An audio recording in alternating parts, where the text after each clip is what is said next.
Hi, Meteorologist Chris Tomer. Let's talk mountain weather and ski conditions. And first off, live camera here from Steamboat. They didn't report a whole lot of snow overnight, but it's been snowing pretty good all morning and still snowing, as you can see right then. It looks like they've got a nice storm total from this little northwest flow that we've been seeing across the Intermountain West. So Steamboat, awesome. And that was one place I definitely put on the watch list for the weekend.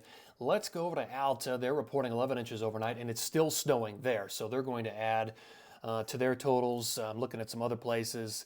Let's see, Jackson Hole reporting 12 inches in the last 24 hours. Grand Turkey 13. Big Sky about 4. And Solitude 9 inches. Now, here comes the bad news. After this pattern transitions out, there's not a whole lot in the forecast. I'm going to walk you through this coming up here so you can kind of see how this is going to play out. And I'm going to take you all the way into late this upcoming week so you can kind of see the pattern. Here's radar and satellites. So there's your snow running through Colorado. And behind it, you've got that northwest flow, which is continuing to snow on Alta and Jackson Hole and Grand Targhee. So there's still the potential there for some additional accumulations during the day today. So tomorrow, I'm sure will still be a good day to be skiing at a lot of these places. But then it is going to dry out after that. So we've got a lot to talk about here. Let's get into the jet stream. This is what will determine our destinies. And okay, first of all, let me point out, this is what's providing all of this snow, this nice dip in the jet stream here. And so we're bringing in colder air, a little bit of moisture, and generally turning the winds in a favorable direction to crank out some upslope or orographic snow. Now, as I transition this, I'm going to stop it a couple of times, but this is Monday in the morning. Here's what we have going on. This high pressure dome or ridge, you can see the ridging of the jet as it's curling up over the top. This is what's going to be rather dominant.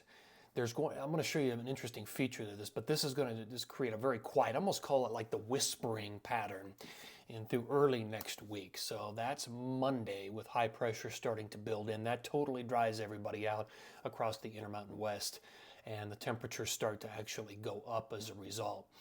Now, this is Tuesday. There's really nothing going on here across the Intermountain West on Tuesday.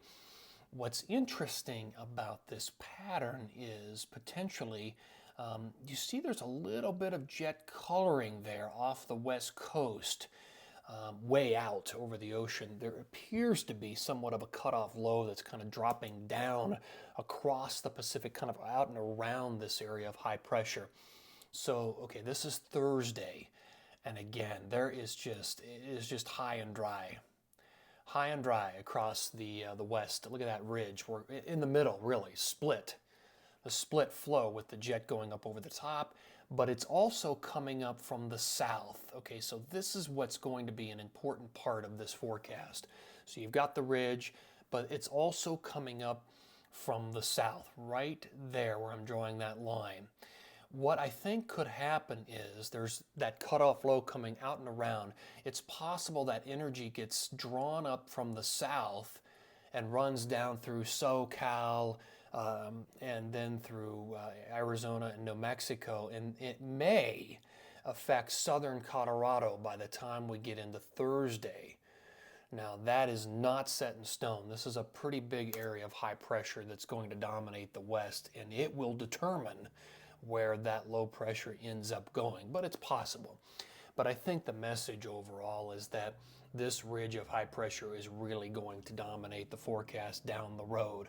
And as you'll see when I transition over to the snowfall accumulation numbers, there's not going to be a lot. Here's our future radar. So all that blue is snow that we're seeing here today. As we go from Saturday into Sunday, a lot of it dries out across the Intermountain West and ends up even into Colorado. There's going to be a little bit of leftover snow, but not a ton. So as I push this into Sunday, watch where the snow ends up, and it's all going to push through Colorado. All right, let's move this ahead. There we go. There's a little bit left over in southern Colorado, but not a lot. Between Sunday midday, and Sunday night and Monday morning, I mean, look how dry it is even on Sunday morning. So all of that action moves away. The jet stream is going to start to ridge and take most of the moisture up into the Pacific Northwest. I mean, if I were looking at this and saying, okay, where would I want to ski most of next week? I'd stay in the Pacific Northwest. I'd stay up into British Columbia. I'd stay up into Whistler, Banff area.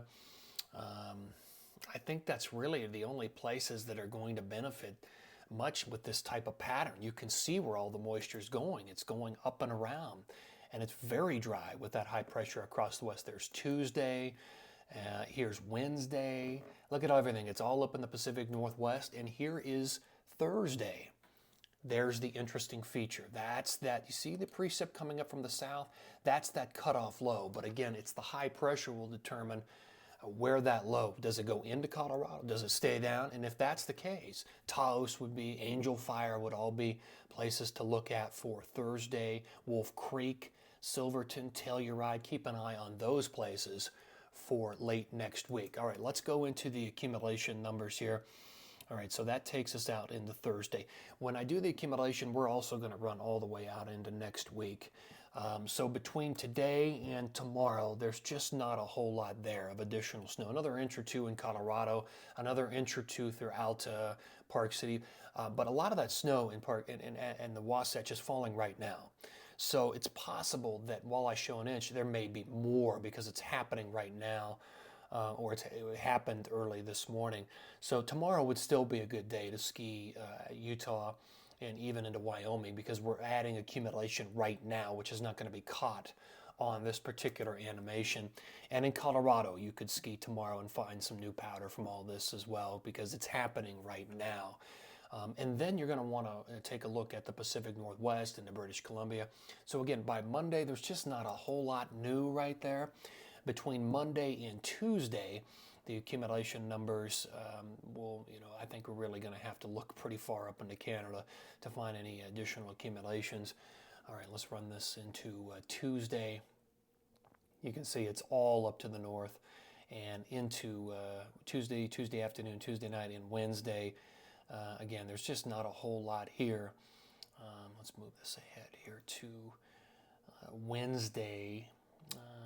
Notice, there's just nothing. There's just nothing in the lower 48.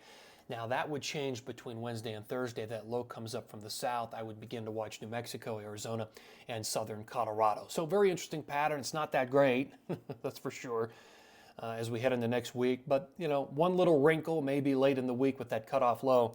So I'll keep an eye on it. Always appreciate you tuning in here, and have a good day.